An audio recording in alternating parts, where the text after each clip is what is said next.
Hello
friends, good morning. Welcome back to the channel Krupa Malnad. ನಾನು ಕೃಪಾ. ದೋಸೆ ಹಿಟ್ಟು ಇವತ್ತು ನೋಡಿ ಹೋಟೆಲಲ್ಲಿ ಅಡುಗೆ ಮಾಡ್ದಂಗೆ ಅನ್ನಿಸ್ತಾ ಇದೆ. ನನಗೆ ದೋಸೆ ಮಾಡಿದಾಗೆಲ್ಲ ಒಂದು ಭಯ ಏನಂದರೆ ಚಳಿಗಾಲದಲ್ಲಿ ಹಿಟ್ಟು ಉಬ್ಬಿ ಬರುತ್ತೋ ಇಲ್ವೋ ಅಂತ. ಅದಕ್ಕೆ ನಾನು ಹೇಳಿದೆ ನಮ್ಮನೆಯವರಿಗೆ, ನಿಮ್ಮ ಅಮೃತವಾಗಿರೋ ಹಸ್ತದಿಂದ ತಟ್ಟೆ ತೆಗಿರಿ ನೋಡೋಣ ಉಬ್ಬಿದೆಯಾ ಅಂತ.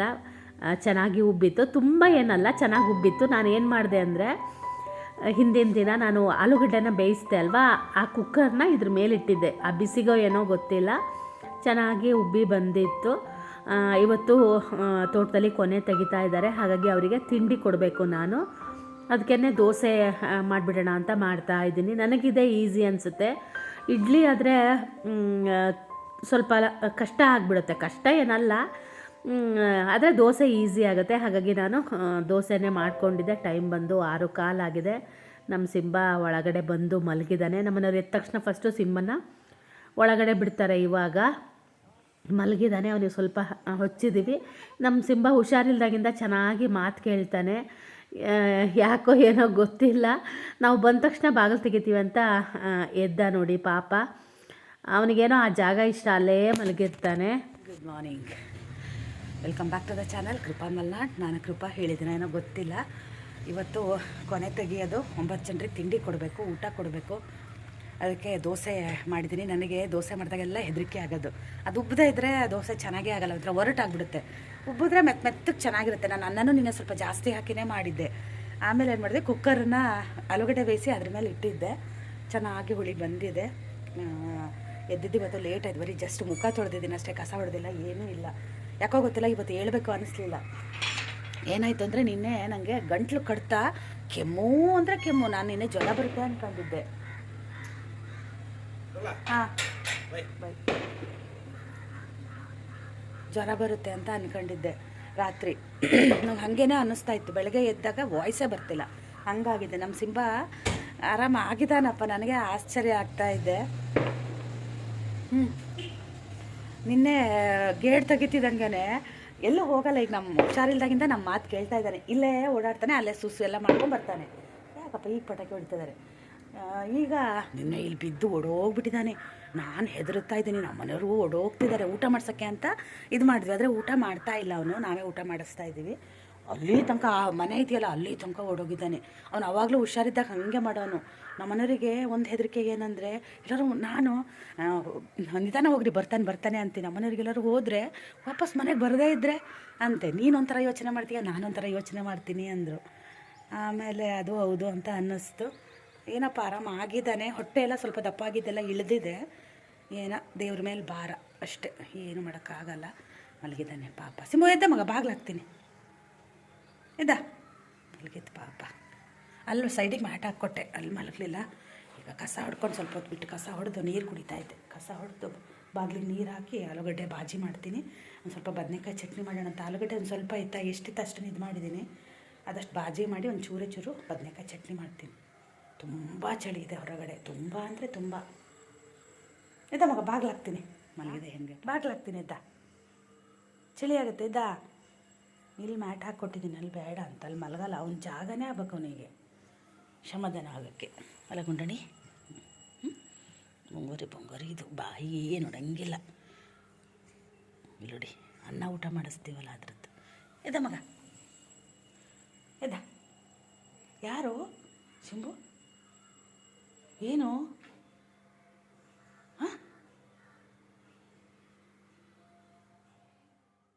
ನಮ್ಮ ಮನೆಗೆ ಏನು ಬಂದಿದೆ ನೋಡಿ. ನನ್ನ ಫ್ರೆಂಡ್ ಆಶಾ ಇದ್ದಾಳಲ್ಲ, ಅವಳು ಮಂತ್ರಾಲಯಕ್ಕೆ ಹೋಗಿದ್ಲಂತೆ. ಅಲ್ಲಿಂದ ಪ್ರಸಾದ ತೊಗೊಬಂದಿದ್ಲು. ನಿನ್ನೆ ಸಂಜೆ ಫೋನ್ ಮಾಡಿದ್ಲು. ಆಮೇಲೆ ಹೋಗಿ ನಾನು ಕೂಡ ಇಸ್ಕೊಂಡು ಬಂದೆ. ಇದಕ್ಕಿಂತ ಹಿಂದೆ ಏನಾಯಿತು ಅನ್ನೋದನ್ನು ಹೇಳ್ತೀನಿ. ನಾನು ವೀಡಿಯೋದಲ್ಲಿ ಹೇಳಿಲ್ಲ, ಯಾವ ವೀಡಿಯೋದಲ್ಲೂ. ನನಗೆ 2 ದಿನ ತುಂಬ ಬೇಜಾರಾಯಿತು. ಸಿಂಹಂಗೆ ಹುಷಾರಿರಲಿಲ್ಲ ಅಲ್ಲ. ನಾನು ದೇವ್ರ ಮೇಲೆ ಸಿಟ್ಟು ಮಾಡ್ಕೊಂಡಿದ್ದೆ. ನಾನು ಯಾವಾಗಲೂ ಹಂಗೆ ಮಾಡ್ಕೊತೀನಿ. ನನಗೆ ಸಿಂಹ ಊಟ ಮಾಡ್ತಾಯಿಲ್ಲ, ತುಂಬ ಇದಾಗಿದ್ದಲ್ಲ. ಆಮೇಲೆ ನಾನು 2 ದಿನ ದೇವ್ರನ್ನ ಪೂಜೆ ಮಾಡಿದ್ದೀನಿ. ಆದರೆ ನಾನು ಡೈರೆಕ್ಟಾಗಿ ಕಣ್ಣಲ್ಲಿ ನೋಡಿ ಪೂಜೆ ಎಲ್ಲ ಮಾಡಿರಲಿಲ್ಲ. ನಾನು ಸ್ವಲ್ಪ ಸಿಟ್ಟು ಮಾಡ್ಕೊಂಡಿದ್ದೆ ದೇವ್ರ ಮೇಲೇ. ಈಗ ನಂಗೆ ನಗು ಬರ್ತಾಯಿದೆ. ಆ ಟೈಮಲ್ಲಿ ನನಗೆ ಅದಷ್ಟು ಬೇಜಾರಾಗಿ ನಾನು ಸಿಟ್ಟು ಮಾಡ್ಕೊಂಡಿದ್ದೆ. ಯಾಕೆಂದರೆ ಏನೂ ಅವನು ಊಟ ಮಾಡ್ತಾಯಿಲ್ಲ, ಸ್ವಲ್ಪನೂ ರಿಕವರಿ ಆಗಿಲ್ಲ. ನಾನು ಇಷ್ಟು ಬೇಡ್ಕೊಂಡ್ರು ಏನೂ ಆಗಲಿಲ್ವಲ್ಲಪ್ಪ ಅಂತ ಬೇಜಾರು ಮಾಡಿಕೊಂಡು 2 ದಿನ ನಾನು ಸುಮ್ಮನೆ ಹಾಗೆ ಪೂಜೆ ಮಾಡಿದೆ. ಒಂದು ಗುರುವಾರ ಕೂಡ ಬಂತು. ನಾನು ಆ ಗುರುವಾರನೂ ಆದರೆ ನಂಗೆ ಮನಸ್ಸು ತಡೀಲಿಲ್ಲ. ಒಂದಿನ ಅಂದರೆ ಉಪವಾಸ ಮಾಡ್ತೀನಿ ಅಂದಿದ್ದೆಲ್ಲ, ಅಂದರೆ ರೈಸ್ ಬಿಡ್ತೀನಿ, ಅದನ್ನು ಮಾಡಲಿಲ್ಲ. ನಂಗೆ ಸ್ವಲ್ಪ ಹುಷಾರಿಲ್ದಂಗೆ ಆಯಿತು. ಹಾಗಾಗಿ ಆದರೆ ಬೆಳಗ್ಗೆ ತಿಂಡಿ ತಿನ್ನಲ್ಲ ನಾನು ಗುರುವಾರ. ಸ್ನಾನ ಮಾಡಿ ಪೂಜೆ ಮಾಡಿದ್ಮೇಲೆ ಬಾಯಿಗೆ ನೀರು ಹಾಕ್ತೀನಿ. ನಾನು ಅದನ್ನು ಮಾಡಿದೆ, ಆದರೆ ಮನಸ್ಸು ತಡಿದೇನೆ. ಆದರೂ ನಂಗೊಂದು ಸ್ವಲ್ಪ ಬೇಜಾರಿತ್ತು ದೇವ್ರ ಮೇಲೆ. ಆಮೇಲೆ ನೋಡಿ, ನಿನ್ನೆ ಸಂಜೆ ಅದು ಬಂದಮೇಲೆ ನನಗೆ ನಿಜವಾಗ್ಲೂ ರಾಯರಿದ್ದಾರೆ ಅಂತಾರೆ ಗೊತ್ತಾ, ತುಂಬ ವೀಡಿಯೋಗಳಲ್ಲಿ ಹೇಳ್ತಾರೆ ನೋಡಿ, ಏನೋ ಒಂದು ಪವಾಡ ನಡೆಯುತ್ತೆ ಅದು ಇದು ಅಂತ ಹೇಳಿ. ನಮ್ಮದ್ರಲ್ಲೂ ಸಿಂಹನ ವಿಷಯದಲ್ಲೂ ಆ ಥರ ನನಗೆ ಒಂದು ಪವಾಡನೇ ಆದಂಗೆ ಅನ್ನಿಸ್ತು. ಆಮೇಲೆ ರಾಯರ ಪ್ರಸಾದ ಬಂತು. ನಾನು ಇವತ್ತೇನು ಮಾಡಿದೆ ಅಂದರೆ, ಫಸ್ಟು ಸಿಂಬನಿಗೆ ರಾಯರ ಪ್ರಸಾದನ ಕೊಟ್ಟೆ. ಯಾರು ಏನಂತೀರೋ ನಂಗೆ ಗೊತ್ತಿಲ್ಲ, ಆದರೆ ನಾನು ಅನ್ನ ಕಲಿಸ್ಬೇಕಿದ್ರೆ ಅವನಿಗೆ ಸ್ವಲ್ಪ ರಾಯರ ಪ್ರಸಾದ ಹಾಕಿ ಇವತ್ತಿಂದ ಅವನು ಊಟ ಮಾಡೋ ಹಾಗೆ ಮಾಡಿ ತಂದೆ ಅಂತ ಹಾಕಿ ಕೊಟ್ಟೆ. ನೀವು ಯಾರು ಏನಂತೀರೋ ಅವನಿಗೆ ಕೊಟ್ಟಿದ್ದೀರಾ ಹಾಗೆ ಹೀಗೆ ಅಂತ ನೆಗೆಟಿವ್ ಕಮೆಂಟ್ ಬರಬಹುದು. ಆದರೆ ನನಗೆ ಮನಸ್ಸಿಗೆ ಯಾಕೋ ಹಂಗೆ ಅನ್ನಿಸ್ತು ಮಾಡಬೇಕು ಅಂತ ಹೇಳಿ ನಾನು ಹಾಗೆ ಮಾಡಿದೆ ಕೂಡ.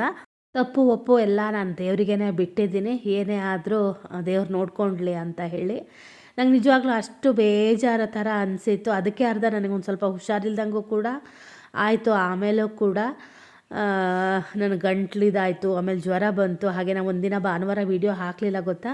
ನಂಗೆ ತುಂಬ ಹುಷಾರಿಲ್ದಂಗೆ ಆಗಿಬಿಡ್ತು, ಜ್ವರ ಥಂಡಿ ಆ ಥರದ್ದೆಲ್ಲ ಆಯಿತು. ನೆಕ್ಸ್ಟ್ ವೀಡಿಯೋಗಳಲ್ಲಿ ಬರುತ್ತೆ. ಹಾಗೆ ಶ್ರೇಯು ಕೂಡ ಫೋನ್ ಮಾಡಿದ್ದ. ಶ್ರೇಯುಗೆ ಒಂದು ಔಟಿಂಗ್ ಕೂಡ ಇದೆ.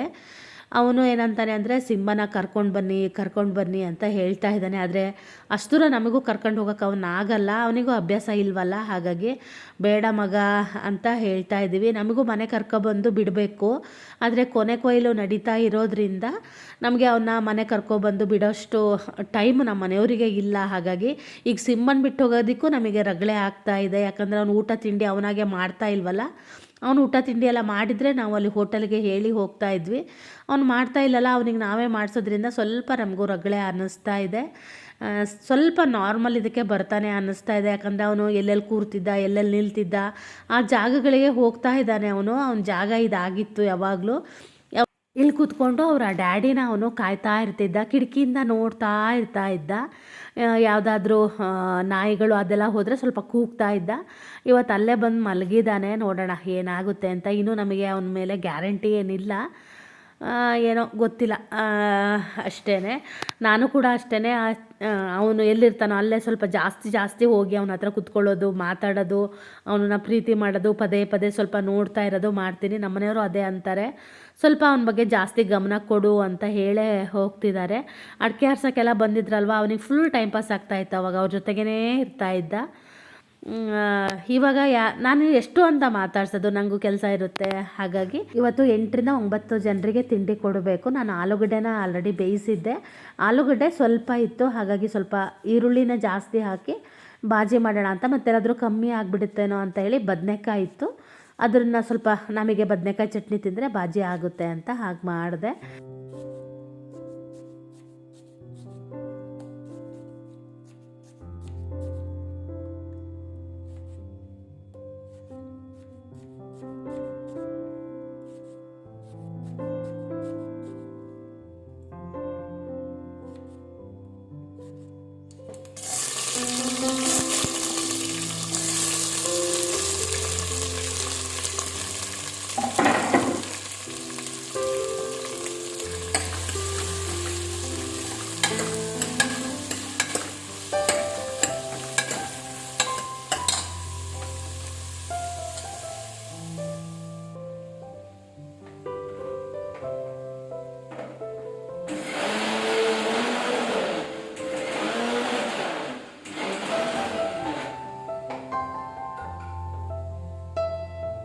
ಹಸಿಮೆಣಸು ಬೇಕಲ್ವ, ಅದಕ್ಕೆ ನಾನೇನು ಮಾಡಿದೆ ಅಂದರೆ ಹಸಿಮೆಣಸು ಮತ್ತು ಕಾಯಿ ತುರಿನ ಒಂದು ಬೌಲಷ್ಟು ಕಾಯಿ ತುರಿನ ಹಾಕಿ ಇದನ್ನು ನಾನು ಮಿಕ್ಸಿ ಮಾಡಿ ಈ ಥರ ಹಾಕ್ತಾಯಿದ್ದೀನಿ. ಯಾಕಂದರೆ ಮೆಣಸಿನ್ಕಾಯಿ ಗೊತ್ತಲ್ಲ, ತುಂಬ ಹೆಚ್ಚಬೇಕಾಗುತ್ತೆ. ಅದಕ್ಕೆ ನಾನು ಈ ಐಡಿಯಾ ಮಾಡ್ತೀನಿ. ಮತ್ತು ಈ ಥರ ಕಾಯಿನೂ ಕೂಡ ಜಾಸ್ತಿ ಸ್ವಲ್ಪ ಹಾಕೋದ್ರಿಂದ ಬಾಜಿ ಕೂಡ ಸ್ವಲ್ಪ ಜಾಸ್ತಿ ಆಗುತ್ತೆ. ಹಾಗಾಗಿ ಆಮೇಲೆ ನಾನು ಒಂದು 7-8 ಚಮಚದಷ್ಟು ಇದ್ರದ್ದು ಕಡಲೆ ಹಿಟ್ಟನ್ನು ಕೂಡ ನೀರಲ್ಲಿ ಕಲಸಿ ಇಟ್ಟಿದ್ದೆ. ಈಗ ಈ ಹಸಿಮೆಣಸು ಮತ್ತು ಕಾಯಿ ರುಬ್ಬಿದ್ದೆ ಅಲ್ಲ, ಅದೆಲ್ಲ ಸ್ವಲ್ಪ ಹಸಿ ವಾಸನೆ ಹೋಗೋ ತನಕ ಹುರ್ಕೋಬೇಕು. ಅದಾದ ನಂತರ ನಾನು ಕಡಲೆ ಹಿಟ್ಟನ್ನು ಸೇರಿಸಿ ಅದನ್ನು ಕೂಡ ಒಂಚೂರೇ ಬೇಯಿಸ್ಕೊಂಡು ಆನಂತರ ನಾನು ಬಿಸಿ ನೀರನ್ನು ಮಾಡಿ ಇಟ್ಕೊಂಡಿದ್ದೆ. ಬಿಸಿ ನೀರನ್ನು ಹಾಕಿದೆ. ಹಾಗೆಯೇ ಮನೆಯಲ್ಲೇ ಮಾಡಿರೋ 1-2 ಚಮಚದಷ್ಟು ಸಾಂಬಾರು ಪುಡಿ, ಹಾಗೆ ರುಚಿಗೆ ತಕ್ಕಷ್ಟು ಉಪ್ಪನ್ನ ಹಾಕ್ತಾಯಿದ್ದೀನಿ. ಬೇಕಿದ್ರೆ ನೀವು ಹುಣಸೆ ರಸ ಹಾಕ್ಬೋದು. ನಾನು ಹುಣಸೆ ರಸ ಏನು ಹಾಕ್ತಾ ಇಲ್ಲ. 1-2 ನಿಂಬೆಹಣ್ಣನ್ನ ನಾನು ಹಿಂಡಿದೆ. ನಿಂಬೆಹಣ್ಣು ಹಾಕಿದ್ರೆ ಒಂಥರ ಚೆನ್ನಾಗಿರುತ್ತೆ, ಟೇಸ್ಟು ತುಂಬ ಚೆನ್ನಾಗಾಗುತ್ತೆ. ಈ ಥರ ಬಾಜಿ ಮಾಡಿ ನೋಡಿ. ಯೂಶ್ವಲಿ ನಾನು ಮನೆಯಲ್ಲಿ ನಮಗೆ ಅಂತ ಮಾಡ್ಕೊತೀನಿ ಗೊತ್ತಾ, ಅದು ಅಷ್ಟು ಚೆನ್ನಾಗಿ ಆಗಲ್ಲ. ನಮ್ಮನೆಯವರೇ ಹೇಳ್ತಾಯಿದ್ರು ಅದು ಯಾಕೋ ಅಷ್ಟು ಟೇಸ್ಟು ಆಗ್ತಾಯಿಲ್ಲ ಇವಾಗ ಅಂತ. ಅದು ಹಾಗೇ ಪದೇ ಪದೇ ತಿಂದಾಗ ಟೇಸ್ಟ್ ಆಗೋದಿಲ್ಲ. ಆಮೇಲೆ ಈ ಥರ ಕಾಯಿ ಎಲ್ಲ ರುಬ್ಬಿ ಹಾಕಿದ್ರೆ ಚೆನ್ನಾಗಾಗುತ್ತೆ. ನಾನು ಮಾಡೋದೇ ಒಂದು ಸ್ವಲ್ಪ ಅಲ್ವಾ, ಅದಿಷ್ಟಕ್ಕೆ ಇದಿಷ್ಟು ಕಾಯಿ ಏನು ರುಬ್ಬೋದಂತ ನಾನು ಕಾಯಿ ಏನು ರುಬ್ಬಿ ಹಾಕೋದಿಲ್ಲ. ಕೆಲಸದವ್ರಿಗೆ ಮಾಡಬೇಕಿದ್ರೆ ಮಾತ್ರ ಆ ಥರ ಮಾಡ್ತೀನಿ. ಮತ್ತು ಜಾಸ್ತಿ ಕೂಡ ಆಗುತ್ತಲ್ವ, ಅಂದರೆ ಒದಗುತ್ತೆ ಅಂತ. ಹಾಗೆ ನಮ್ಮ ಮನೆಯವರು ಫೋನ್ ಮಾಡಿದ್ರು 9 ಜನರಿಗೆ ಅಂತ ಹೇಳಿದ್ರು. ಅದಕ್ಕೆ ಮತ್ತೆ ಲೇಟ್ ಆಗಿಬಿಡುತ್ತೆ ಅಂತ ಹೇಳಿ ನಾನು 1 ಹಂಚಿಟ್ಟು ದೋಸೆ ಹೊಯ್ತಾ ಇದ್ದೀನಿ. 2 ಹಂಚಿಟ್ರೆ ಒಂದೇ ಕಡೆ ಗಮನ ಕೊಡೋಕ್ಕಾಗಲ್ಲ. ಹಾಗಾಗಿ ಮತ್ತು ಆ ಕಡೆ ಬಾಜಿ ಬೇರೆ ಮಾಡ್ತಾಯಿದ್ದೀನಿ. ಮತ್ತು ಮನೆಯವರು ಕೂಡ ಊರಿಂದ ಹೊರಡ್ತೀನಿ ಅಂತ ಹೇಳಿದ್ರು. ಅದಕ್ಕೆ ಮತ್ತು ಆ ಚಟ್ನಿ ಕೂಡ ಮಾಡ್ತಾಯಿದ್ದೀನಿ, ಬದನೆಕಾಯಿ ಚಟ್ನಿ. ಬದನೆಕಾಯಿನ ನಾನು ಆಲೂಗಡ್ಡೆ ಮೇಲೆ ಬೇಯಿಸ್ಕೊಂಡಿದ್ದೆ. ರುಬ್ಬೋದಕ್ಕೆ ಸ್ವಲ್ಪ ಕಾಯಿ ತುರಿ, ಕೊತ್ತಂಬರಿ ಸೊಪ್ಪು, ಕರಿಬೇವು, ಬೆಳ್ಳುಳ್ಳಿ, ಆಮೇಲೆ ಸ್ವಲ್ಪ ಉಪ್ಪು ಮತ್ತು ಹುಳಿ ಹಾಗೆ ಬೆಲ್ಲ ಹಾಕಿ ಫಸ್ಟು ರುಬ್ಕೊತೀನಿ. ಅದಾದ ನಂತರ ಬದನೆಕಾಯಿನ ಹಾಕಿ ಸ್ವಲ್ಪ ರುಬ್ತೀನಿ. ತುಂಬ ಚೆನ್ನಾಗಾಗುತ್ತೆ, ಮಾಡಿ ನೋಡಿ. ದೋಸೆಗೆ ತುಂಬ ಚೆನ್ನಾಗಾಗುತ್ತೆ. ಬೇರೆ ಯಾವುದಕ್ಕೂ ನಾನೇನು ಅಷ್ಟು ಇಷ್ಟಪಟ್ಟು ತಿನ್ನೋದಿಲ್ಲ, ಮತ್ತು ನಾನು ಯಾವುದಕ್ಕೂ ಮಾಡಲ್ಲ. ಮಾಡಿದ್ರೆ ದೋಸೆಗೆ ಮಾತ್ರ ಮಾಡ್ತೀನಿ. ಅದು ಬದನೆಕಾಯಿ ಹೆಚ್ಚಿಗೆ ಇರಲಿಲ್ಲ, 1-2 ಏನೋ ಇತ್ತು. ಅದು ನಮ್ಮನೆ ಗಿಡದಲ್ಲೇ ಬಿಟ್ಟಿತ್ತು, ಬೀಜಕ್ಕೆ ಅಂತ ಬಿಟ್ಟಿದ್ದೆ. ಆಮೇಲೆ ಮತ್ತೆ ಎಲ್ಲಾದರೂ ಕಮ್ಮಿ ಆಗಿಬಿಡುತ್ತೇನೋ ಪಲ್ಯ ಅಂತ. ನನಗೆ ಏನಂದರೆ ಈಗ ಹೊರಗಡೆ ಅಡುಗೆ ಮಾಡಿ ಕಳಿಸ್ತೀನಲ್ವ, ಉಳಿದ್ರೂ ಪರವಾಗಿಲ್ಲ, ನನಗೆ ಕಮ್ಮಿ ಅಂತ ಆಗಬಾರ್ದು. ಹಾಗಾಗಿ ನಾನು ದೋಸೆನೂ ಅಷ್ಟೇ, ನಮ್ಮನೆಯವ್ರು ಎಷ್ಟು ಹೇಳಿರ್ತಾರೋ ಅದಕ್ಕಿಂತ 4 ಜಾಸ್ತಿ ಒಯ್ದಿರ್ತೀನಿ. ಇವತ್ತು ಹಾಗೆ ಮಾಡಿದ್ದೆ, ಅದೇ 4 ದೋಸೆ ಉಳಿದಿತ್ತು. ಆಮೇಲೆ ನಾನು ಮಧ್ಯಾಹ್ನ ಅದನ್ನೇ ತಿಂದೆ. ನನಗೆ ಅವಾಗ ನೆನಪಾಯಿತು, ಊರಲ್ಲಿ ನಮ್ಮ ಹಳೆ ಮನೆಯಲ್ಲಿ ದೋಸೆನ ಹೊಯ್ದು ಕೆಲಸದವರಿಗೆ ಇಟ್ಟಿರ್ತಾರೆ. ಆ ದೋಸೆ ಎಷ್ಟು ಚೆನ್ನಾಗಿರುತ್ತೆ ಗೊತ್ತಾ. ನಾವು ಹೋದರೆ ಬದನೆಕಾಯಿ ಚಟ್ನಿ, ಇಲ್ಲ ಅಂದರೆ ಟೊಮೆಟೊಕಾಯಿ ಚಟ್ನಿ ಚಿಕ್ಕಮ್ಮರು ಮಾಡಿರ್ತಾರಲ್ವ, ಅದನ್ನು ಹಾಕ್ಕೊಂಡು ತಿಂತೀವಿ. ಅದು ಮೆತ್ತಗಿರೋ ದೋಸೆಗೂ ಇದಕ್ಕೂ ಎಷ್ಟು ಚೆನ್ನಾಗಿರುತ್ತೆ ಗೊತ್ತಾ. ಈ ಥರ ನೀವು ಕೆಲಸದವ್ರಿಗೆ ಯಾರ್ಯಾದರೂ ನನ್ನ ವಿಡಿಯೋ ನೋಡಿ ಊಟ ಕೊಡೋರಿದ್ದರೆ ದೋಸೆ ಮಾಡಿಕೊಡಿ. ಆದರೆ ಸ್ವಲ್ಪ ಅನ್ನ ಜಾಸ್ತಿ ಹಾಕಿ ಮಾಡಿ ಮೆತ್ತಗೆ ಮಾಡಿದ್ರೆ ದೋಸೆ ತುಂಬ ಚೆನ್ನಾಗಿ ಇರುತ್ತೆ, ತುಂಬ ಮೆತ್ತಗಿರುತ್ತೆ. ಹಾಗೆಯೇ ಈ ಕಡೆ ನೋಡಿ ಬಾಜಿ ಕೂಡ ಆಯಿತು. ಬಾಜಿ ಏನಾಯಿತು ಗೊತ್ತಾ, ನಾನು ನಮ್ಮನೆಯವರು ಮತ್ತೆ ಫೋನ್ ಮಾಡಿದ್ರ ದೋಸೆ ಹೊಯ್ತಾ ಇದೆಯಾ ಅಂತ. ಹ್ಞೂ ಅಂತ ಹೇಳ್ತಾ ಇದ್ದೆ. ಕೆಟಲಲ್ಲಿ ಬಿಸಿ ನೀರು ಇಟ್ಟಿದ್ದೀನಿ, ಇಷ್ಟೂ ನೀರು ಅದಕ್ಕೆ ಹಾಕ್ಬಿಟ್ಟೆ. ಅದೇನಿಲ್ಲ ತೆಳ್ಳಗಾಗ್ಬಿಡ್ತು. ಆಮೇಲೆ ಮತ್ತೆ ನಾನು ಒಂದು ಸ್ವಲ್ಪ ಕಡಲೆ ಹಿಟ್ಟನ್ನ ಕರಡಿ ಅದಕ್ಕೆ ಹಾಕಿದೆ. ಆಮೇಲೆ ಸ್ವಲ್ಪ ಗಟ್ಟಿ ಬಂತು. ಆಮೇಲೆ ಆಲೂಗಡ್ಡೆ ಅಲ್ವಾ, ಅದು ಗಟ್ಟಿ ಬರುತ್ತೆ ಸ್ವಲ್ಪ ಹೊತ್ತು ಆದ ನಂತರ.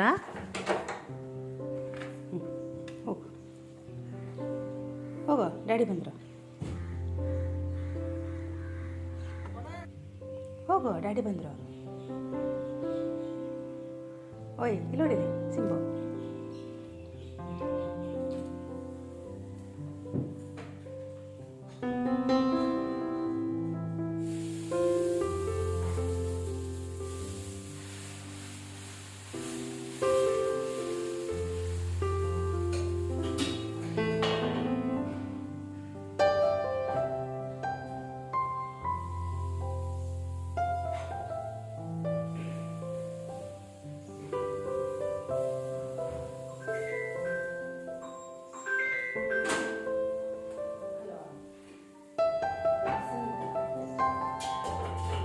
ನೀನು ನಮಗೆ ಹುಷಾರಿದ್ರು ಇಷ್ಟು ಸಲ ಫೋನ್ ಮಾಡ್ತಿದ್ಲೋ ಎಲ್ಲೋ ಗೊತ್ತಿಲ್ಲ.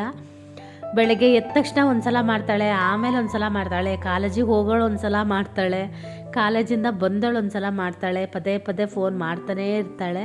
ಹೆಂಗಿದ್ದಾನೆ ಅಂತ ಹೇಳಿ.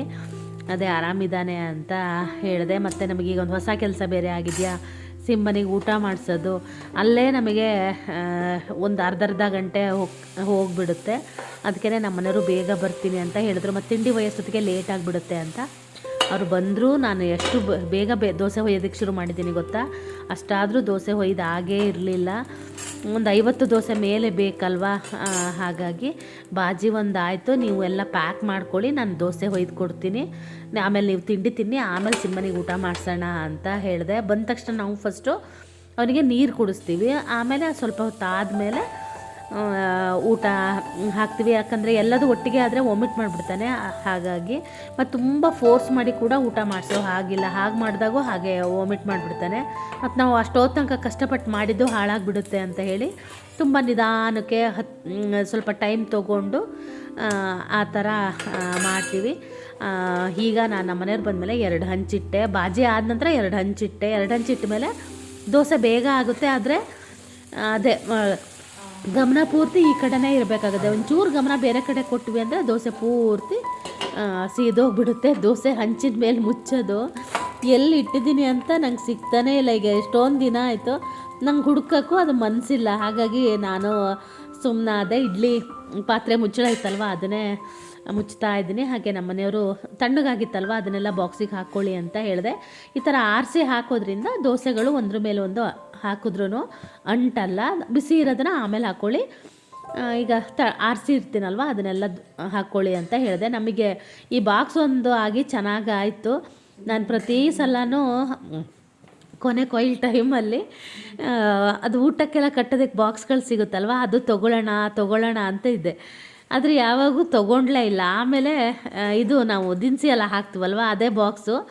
ಈ ಸಲ ಅದೇ ಬಾಕ್ಸಲ್ಲೇ ಊಟ ಹಾಕ್ಕೊಡೋಕ್ಕೆ ಶುರು ಮಾಡಿದ್ವಿ. ಫಸ್ಟ್ ಏನಂದರೆ ರೊಟ್ಟಿ ಬಾಕ್ಸ್ ಇರುತ್ತಲ್ವ, ಅದು 2ರಲ್ಲಿ ನಮ್ಮ ಮನೆಯವ್ರು ತಿಂಡಿ ಒಯ್ತಾಯಿದ್ರು. ತೊಗೊಂಡೋಗೋದು ಸ್ವಲ್ಪ ಕಷ್ಟ ಆಗ್ತಾಯಿತ್ತು. ಇವಾಗ ಹಾಗಲ್ಲ, ಇದು ಒಂದು ಪಲ್ಯಕ್ಕೆ ಒಂದು ದೋಸೆ ಹಾಕೋಕ್ಕೆ, ಅನ್ನ ಹಾಕೋಕ್ಕೆ ಈ ಥರದ್ದು ಮಾಡಿದ್ದೀನಿ. ಈಗ 2 ಬಾಕ್ಸ್ ಆಗುತ್ತೆ. ಅವಾಗಾದರೆ 3-4 ಬಾಕ್ಸ್ ಒಯ್ತಾಯಿದ್ರು. ಹಾಗೆ ದೋಸೆನೂ ಕೂಡ ಒಯ್ದಿದ್ದೆ ಅಲ್ಲ, ನಾನು ಕೂಡ ಅದೇ ತಣ್ಣಗಿರೋ ದೋಸೆನೇ ತಿಂತಾಯಿದ್ದೀನಿ. ಕೆಲಸದವರಿಗೆ ಟೀ ಮಾಡಿದ್ದೆ, ಆ ಟೀನ ಒಂಚೂರು ಕುಡಿಯೋಣ ಅಂತ. ಯಾಕಂದರೆ ಗಂಟ್ಲು ತುಂಬ ಕಡ್ತಾ ಕೆಮ್ಮು ಬರ್ತಾಯಿತ್ತು. ಮತ್ತು ಕೆಲಸದವ್ರಿಗೆ ಟೀ ಮಾಡಿರ್ತೀವಲ್ವ, ಅದೊಂಥರ ರುಚಿಯಾಗಿ ಇರುತ್ತೆ. ಇದು ನೋಡಿ ಸಿಂಬನಿಗೆ ಊಟ, ಅದು ಮಾತ್ರೆ, ಇದು ನೀರು. ಯಾಕಂದರೆ ಅದು ಅನ್ನ ನಾನು ಎಷ್ಟೇ ತೆಳು ಮಾಡಿಕೊಂಡ್ರು ಅದು ಮಿಕ್ಸಿ ಹಾಕಿರ್ತೀವಲ್ವ, ಆಮೇಲೆ ಗಟ್ಟಿ ಆಗಿಬಿಡುತ್ತೆ. ನೋಡಿ ಇವಾಗಲೇ ಎಷ್ಟು ಗಟ್ಟಿ ಆಗಿದೆ. ಅದಕ್ಕೆ ನಾನು ಸ್ವಲ್ಪ ಬಿಸಿ ನೀರನ್ನು ಇಟ್ಕೊಂಡಿರ್ತೀನಿ. ಅದು ಗಟ್ಟಿ ಆದ ನಂತರ ಅದಕ್ಕೆ ಸ್ವಲ್ಪ ನೀರು ಹಾಕ್ಕೊಂಡು ಊಟ ಮಾಡಿಸ್ತೀನಿ. ನಮ್ಮ ಮನೆಯವ್ರು ಯಾರೋ ಬಂದಿದ್ದರು, ಅವ್ರ ಹತ್ರ ಮಾತಾಡ್ತಾ ಇದ್ದಾರೆ. ಊರಿಗೆ ಹೋಗಬೇಕಾಗಿತ್ತು, ಯಾರೋ ಬಂದ್ರಲ್ವ, ಅವ್ರ ಹತ್ರ ಮಾತಾಡ್ತಾ ಇದ್ದಾರೆ. ನಮ್ಮ ಅಡುಗೆ ಮನೆ ನೋಡಿ ಎಲ್ಲ ಹಾಗೆ ಇಟ್ಕೊಂಡಿದ್ದೀನಿ. ನಾನು ರೊಟ್ಟಿ ಎಲ್ಲ ಆದರೆ ಏನು ಮಾಡ್ತೀನಿ ಅಂದರೆ ಈ ಕಡೆ ಪಾತ್ರೆ ತೊಳಿತೀನಿ, ಸ್ವಲ್ಪ ಮನೆನ ಕ್ಲೀನ್ ಮಾಡ್ಕೊತಿರ್ತೀನಿ. ಇವತ್ತು ಆ ಟೈಮೇ ಆಗಲಿಲ್ಲ, ಹಾಗಾಗಿ ಪಾತ್ರೆಗಳು ಒಂದು ರಾಶಿ ಇದ್ದಾವೆ. ಬದನೆಕಾಯಿ ಚಟ್ನಿ ಒಂದು ಸ್ವಲ್ಪ ಮಾತ್ರ ಉಳಿದಿತ್ತು. ಮಧ್ಯಾಹ್ನನೂ ಅಷ್ಟೇ 9 ಜನರಿಗೆ ಊಟ ಬೇರೆ ಕೊಡಬೇಕು. ನಮ್ಮನೆಯವ್ರು ನಿನ್ನೆ ತರಕಾರಿ ತೊಗೊಂಡು ಬಂದಿದ್ದರು, ಬಣ್ಸೌತೆಕಾಯಿ ತಂದಿದ್ದಾರೆ. ಬಣ್ಸೌತೆಕಾಯಿದೆ ಸಾಂಬಾರು ಮಾಡೋಣ ಅಂತ ಮಾಡಬೇಕು, ಅದನ್ನು ಕೂಡ ಹೆಚ್ಚಬೇಕು.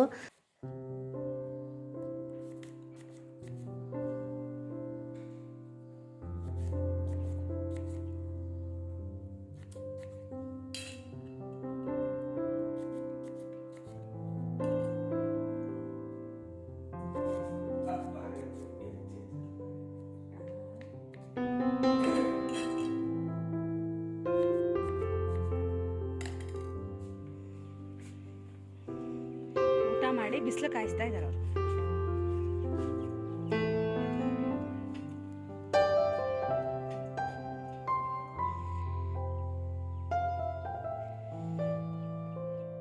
ಮನೆಯವ್ರು ಹೋಗೋ ತನಕ ನಾನು ಒಂಥರ ಅವ್ರ ಬಾಲದ ಥರ ಇರಲೇಬೇಕಾಗುತ್ತೆ. ಅದಕ್ಕೆ ಇದಕ್ಕೆ ಕರಿತಾನೇ ಇರ್ತಾರೆ.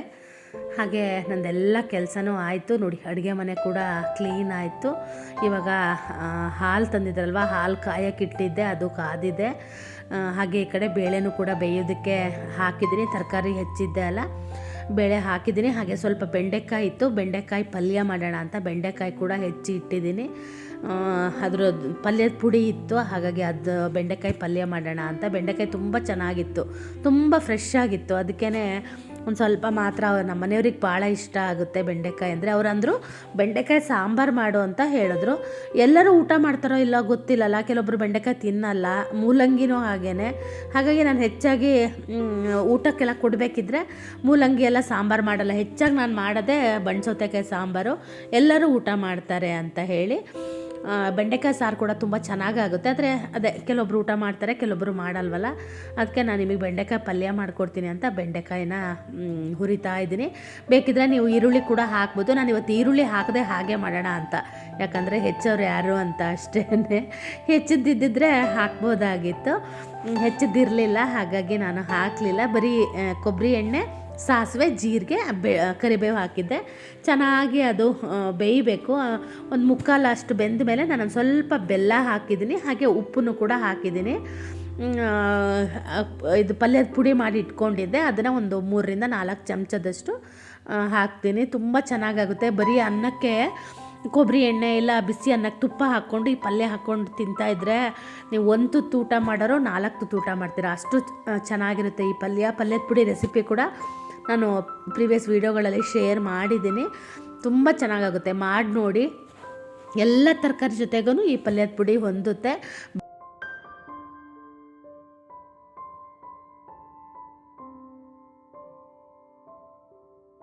ಸಾಂಬಾರು ಕೂಡ ಆಗ್ತಾ ಇದೆ. ಸಾಂಬಾರು ಪುಡಿ ಹಾಕಿರಲಿಲ್ಲ ನಾನು, ಯಾಕಂದರೆ ಖಾರ ತುಂಬ ಇತ್ತು, ಹಾಗಾಗಿ ಮಿಕ್ಸಿಲಿ ಜಾಗ ಆಗಿರಲಿಲ್ಲ. ಅದಕ್ಕೆ ಈಗ ಮೇಲೆ ಸಾಂಬಾರು ಪುಡಿನ ಉದುರಿಸಿದ್ದೀನಿ. ಹಾಗೆ ಇದಕ್ಕೆ ಸ್ವಲ್ಪ ನೀರನ್ನು ಮಿಕ್ಸ್ ಮಾಡಬೇಕು. ಹಾಗೆ ನಮ್ಮನೆಯವರು ತಿಂಡಿ ತೊಗೊಂಡು ಹೋದ್ರಲ್ವ, ಆವಾಗ ಸೊಪ್ಪು ಮಾರೋರು ಬಂದ್ರಂತೆ. ಸೊಪ್ಪು ತೊಗೊಬಂದು ಮತ್ತೆ ಕೊಟ್ಟು ಹೋದರು. ಅಯ್ಯೋ ನೀವು ಬರಬೇಕಿದ್ರೆ ತಂದಿದ್ರೆ ಆಗ್ತಿತ್ತು ಅಂದೆ. ಇಲ್ಲ ಬಿಸಿಲಲ್ಲಿ ಕಾರ್ ನಿಲ್ಲಿಸ್ತೀನಲ್ಲ, ಬಾಡಿ ಹೋದಂಗೆ ಆಗಿಬಿಡುತ್ತೆ ಅಂತ ಈಗ ಅದನ್ನು ಕೂಡ ಬಿಡಿಸ್ಬೇಕು. ನಾನು ಸ್ನಾನ ಆಗಿಲ್ಲ, ಅಡುಗೆ ಎಲ್ಲ ಮಾಡಿ ಸ್ನಾನಕ್ಕೆ ಹೋಗೋಣ ಅಂತ ಅಡುಗೆ ಮಾಡ್ತಾಯಿದ್ದೀನಿ. ಈ ಕಡೆ 2 ಕುಕ್ಕರಲ್ಲೂ ಅನ್ನಕ್ಕೆ ಇಟ್ಟಿದ್ದೀನಿ. 1 ಕುಕ್ಕರ್ ಆಲ್ರೆಡಿ ಅನ್ನ ಆಗಿದೆ ನೋಡಿ. ಈಗ ಸಾಂಬಾರು ಕೂಡ ಆಯಿತು. ಹಪ್ಪಳ ಒಂದು ಕರಿಬೇಕಾಗಿತ್ತು. ಹಪ್ಪಳನ ಸ್ನಾನ ಎಲ್ಲ ಮುಗಿಸಿ ಬಂದಮೇಲೆ ಕರಿಯೋಣ ಅಂತ ಹೇಳಿ ಹಾಗೆ ಸ್ನಾನಕ್ಕೆ ಹೋದೆ. ಸ್ನಾನ ಎಲ್ಲ ಮುಗಿಸಿ ಪೂಜೆ ಮಾಡೋಷ್ಟೊತ್ತಿಗೆ ನಮ್ಮ ಮನೆಯವರು ಕೂಡ ಬಂದರು. ನೀನು ಹಪ್ಪಳನ ಕರಿ, ಮತ್ತು ಸಿಂಬಂಗೆ ಊಟ ಬೇರೆ ಮಾಡಿಸೋದಿತ್ತಲ್ವ, ಅದಕ್ಕೆ ಸಿಂಬಂಗೆ ಊಟ ಮಾಡಿಸಿ ಆಮೇಲೆ ನಾವು ಊಟ ಮಾಡೋಣ ಅಂತ ಅಂದರು. ಅವರು ಅಷ್ಟೊತ್ತಿಗೆ ನಾನು ಊಟನ ಪ್ಯಾಕ್ ಮಾಡ್ಕೊತೀನಿ, ಟೈಮು ಆಗೋಗುತ್ತೆ ಅಂತ ಹೇಳಿದ್ರು. ಮತ್ತು ಅವ್ರು ಊಟ ಮಾಡಿಸಿ ಸಿಂಬಂಗೆ ಊಟ ಮಾಡಿಸಿ ಅವ್ರು ಹೋಗೋಷ್ಟೊತ್ತಿಗೆ 2:30 ಆಗಿಬಿಡುತ್ತೆ. ಹೋದ ತಕ್ಷಣ ಊಟಕ್ಕೆ ಇವರೇ ಬಡಿಸ್ತಾರೆ. ಹಾಗೆ ನಾನು ಈ ಕಡೆ ಹಪ್ಪಳನೂ ಕೂಡ ಕರಿತಾ ಇದ್ದೀನಿ. ಹಾಗೆಯೇ ಇವತ್ತಿನ ವ್ಲಾಗ್ನ ಕೂಡ ನಾನು ಇಲ್ಲಿಗೆ ಮುಗಿಸ್ತಾ ಇದ್ದೀನಿ. ಐ ಹೋಪ್ ನಿಮಗೆಲ್ಲ ಈ ವಿಡಿಯೋ ಇಷ್ಟ ಆಗಿರುತ್ತೆ ಅಂತ ಭಾವಿಸ್ತೀನಿ. ಹಾಗೆ ನಾಳೆ ಒಂದು ಇಂಟ್ರೆಸ್ಟಿಂಗ್ ಆಗಿರೋ ವಿಡಿಯೋ ಜೊತೆ ಬರ್ತೀನಿ. ಅಲ್ಲಿ ತನಕ ಬಾಯ್.